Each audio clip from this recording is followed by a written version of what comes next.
कौमी असम्बली का इजलास 27वीं आईनी तरमीम पर बहस जारी। आज मंजूरी दिए जाने का इम्कान। हुक्मरान इत्तेहाद को ऐवान में 2/3 वाज़ेह अक्सरियत हासिल। आईनी तरमीम की मंजूरी के लिए 224 वोट दरकार। हुक्मरान इत्तेहाद के पास 237 अरकान की अक्सरियत मौजूद। सेनेट पहले ही आईनी तरमीम की मंजूरी दे चुकी। वज़ीर कानून कहते हैं कि 27वीं तरमीम से मुतालिक 2 नई अच्छी तजवीज़ पर बातचीत हो रही है। अगर सेनेट से मंजूर तरमीम में कोई तब्दीली हुई तो इसकी हद तक दोबारा मंजूरी होगी।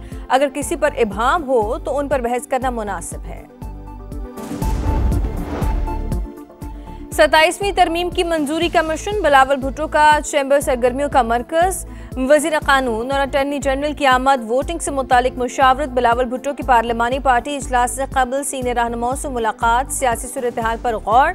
सहाफ़ी का 27वीं तरमीम से मुतालिक सवाल पूछा, क्या एक आदमी को नवाजने के लिए तरमीम हो रही है? बिलावल भुट्टो बोले, इस बारे में बात अपनी तकरीर में करूंगा। पीपल्स पार्टी पर हमेशा ही तनकीद होती है।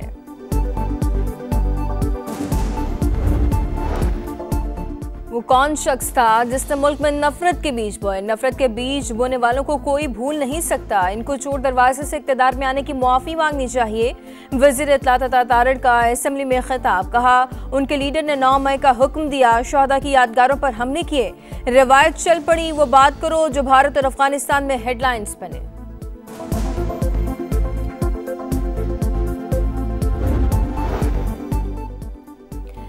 स्पीकर खैबर पख्तूनख्वा की ज़ेर सदारत नामजरगा। वज़ीर आला, गवर्नर, सियासी जमातों के रहनुमा, सिविल सोसाइटी, कबायली अमायदीन समेत तमाम स्टेक होल्डर्स शरीक हुए।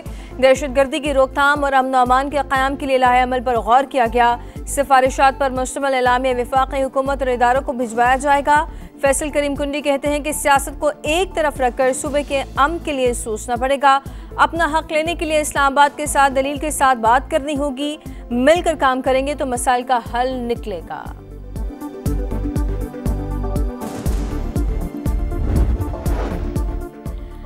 बंद कमरों के फैसले से दहशतगर्दी खत्म नहीं हुई। पॉलिसी में तब्दीली आनी चाहिए। आउट ऑफ बॉक्स जाकर सोचना होगा। शॉर्ट टर्म नहीं, लॉन्ग टर्म पॉलिसी बनाई जाए। वज़ीर आला केपी का जुर्गे से खिताब। कहा, हमारा हल किसी को पसंद ना आए तो इसका मुतबादल दे। सूबाई हुकूमत अमन के लिए साथ देगी। एनएफसी में हमारा शेयर 400 बिलियन है, वो नहीं मिल रहा। हमारे साथ सोतेला सुलूक हो रहा है। फील्ड मार्शल आसिम मुनीर की निगरानी में सिक्योरिटी फोर्सेस का तारीखी ऑपरेशन। वाना कैडेट कॉलेज पर भारतीय स्पॉन्सर्ड फितनल खवारिश का हमला नाकाम। तमाम खवारिज अंजाम को पहुंच गए। खुदकुश बमबार और 4 हमलावरों को हलाक किया। बारूदी सुरंगों के खतरे की वजह से क्लियरेंस ऑपरेशन जारी। हमले के वक्त 525 कैडेट समेत 650 अफराद मौजूद थे।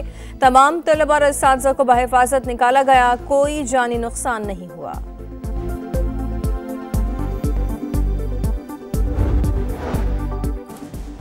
कौम के मवार हमारा सरमाया है, हरगिज कोई आंच नहीं आने देंगे। सिपहसालार का हुक्म। दहशतगर्दों को एडमिन ब्लॉक तक महदूद करके महारत और बहादुरी के साथ ऑपरेशन किया।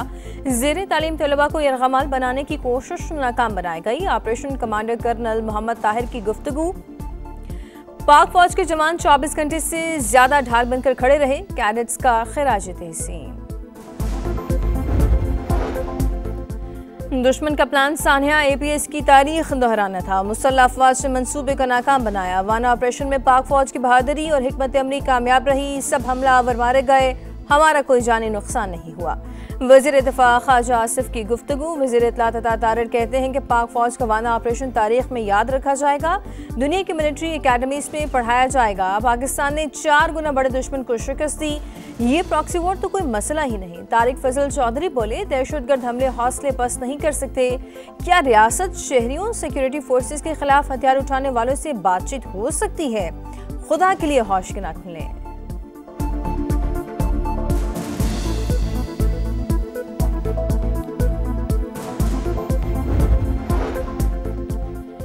दहशतगर्दी बड़े आलमी चैलेंजेस में से एक। पाकिस्तान इस्लामियत के खिलाफ भरपूर किरदार अदा कर रहा है। हर किस्म की दहशतगर्दी को सख्ती से मुस्तरद करते हैं, चाहे ये इस्लामाबाद में हो या दुनिया में किसी भी जगह। नायब वज़ीर आज़म इसहाक डार का बैनुल पार्लिमानी स्पीकर्स कॉन्फ्रेंस से खिताब। कहा, दहशतगर्दी की बुज़दिलाना कार्रवाइयाँ कौमी आज़म को मुतज़लज़ल या कमज़ोर नहीं कर सकती। मुज़ाकरात, तफ़ाहम व तफ़हीम और शराकत दारी ही अमन व सलामती का वाहिद पायदार रास्ता है।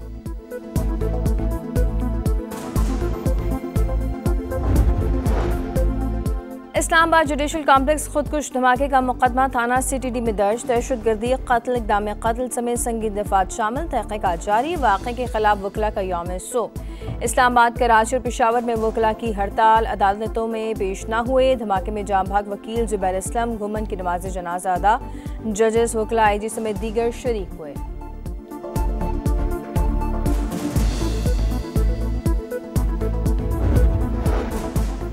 पाकिस्तान में कानकनी और मादियात में सरमायाकारी के वसी मौक़े। रेगोटिक मनसूबा पाकिस्तान और कनाडा इक़्तिसादी ताउन की कामयाबी की सनद होगा।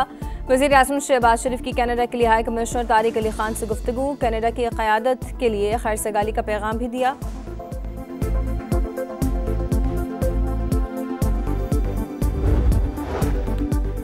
FBI का लाखों इनकम टैक्स गोशवारों के ऑडिट का फैसला। गैर एलानिया खुफिया आमदन रखने या गलत गोशवारे जमा कराने वालों के खिलाफ कार्रवाई होगी। पहले मरहले में 7 से 10 लाख गोशवारे स्कैन किए जाएंगे। टैक्स गोशवारों का तज्जिया AI समेत जदीद डेटा एनालिसिस सिस्टम से किया जाएगा।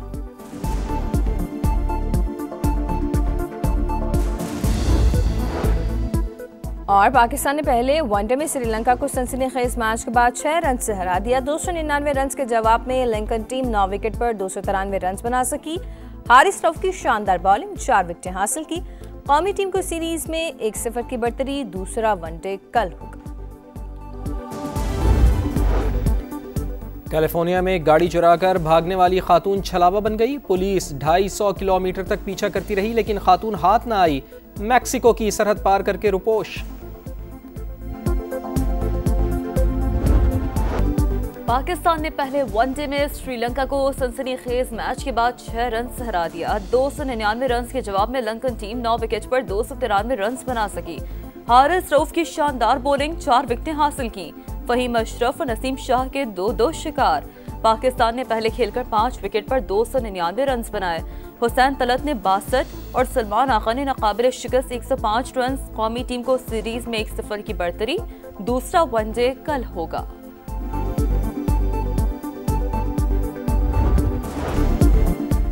जल्दी रिटायरमेंट का कोई इरादा नहीं। शायद 1 से 2 साल में फुटबॉल से किनारा कशी इख्तियार कर लूंगा। क्रिस्टियानो रोनाल्डो ने फीफा वर्ल्ड कप के बाद रिटायरमेंट का इशारा दे दिया। कहा, पुर्तगाल और अल नसर में अपने खेल को एंजॉय कर रहा हूं।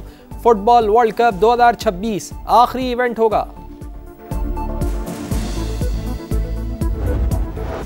और स्पेन के कार्लोस अल्कराज ने ATP फाइनल्स में अमेरिका के टेलर फ्रिट्ज को हरा दिया। इटली के लॉरेंजो मॉसिटी ने ऑस्ट्रेलिया के एलेक्स डी मिनोर को शिकस्त दे दी।